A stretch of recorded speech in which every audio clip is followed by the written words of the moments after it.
there are really very few parables in the Gospel of Mark. Most of the parables that we really love to hear are in Matthew or Luke. But in this chapter, Mark does have a few parables about the seed. And that makes a lot of sense because this was a culture that was very agricultural. People would understand when you talk about seed, how it grows, where it doesn't grow, things like that. Well, he's making it as simple as possible for the people who are listening. And that would explain that saying at the middle. Did you catch it? That they may look and see, but not perceive.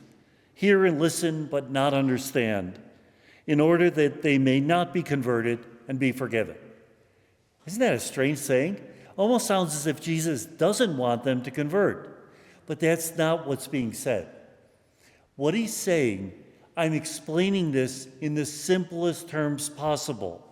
So simple that any child could understand it.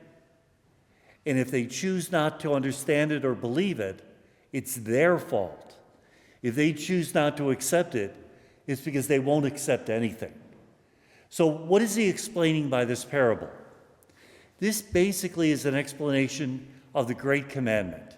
Remember, we're supposed to love the Lord with our heart, with our soul, and with our strength. So they asked the Jewish scholars, what does it mean to love the Lord with your heart? Now remember, in the Bible, the heart is not so much where you feel, it's where you think. You feel with your guts what goes off kilter when you're angry, your stomach. You think with your heart. So the seed that falls on the path is like those who don't love the Lord with their mind. They don't study, they don't read scripture, they don't want to find out more about the Lord. They're lazy in that. And any new idea comes along, they're ready to accept it. And so Jesus is warning that we have to love the Lord with our heart. Now, this is not a publicity for the next Bible study course I'm doing, although it is March 1st. It's much, much more than that. It's to spend a little bit of time reading Scripture. There's all sorts of good things on the YouTube. We can listen to some sort of class on that, read about a saint, to know our faith a little more.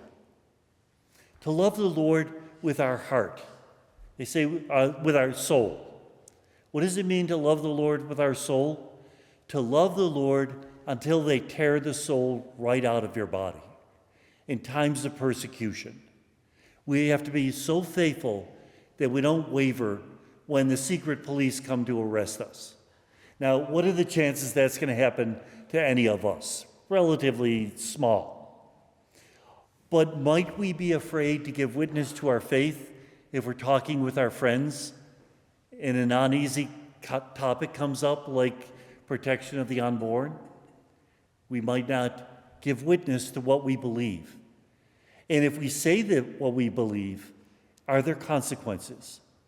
I use the silly example, simply driving on Folly Quarter Road and keeping the speed limit. Are there consequences? You're going to have all sorts of people pushing behind you. They're all pointing at God as they pass by.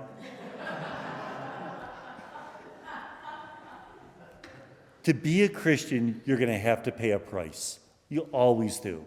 It might be what St. Therese calls a martyrdom of pinpricks, but it's still there to pay. And to love the Lord with our strength, according to the rabbis, means with our physical possessions. That's why Jesus says, worldly anxiety, lure for riches, craving for things gets involved. Now, it's not that we're stealing food out of the mouths of orphans, but in some things do we have too much.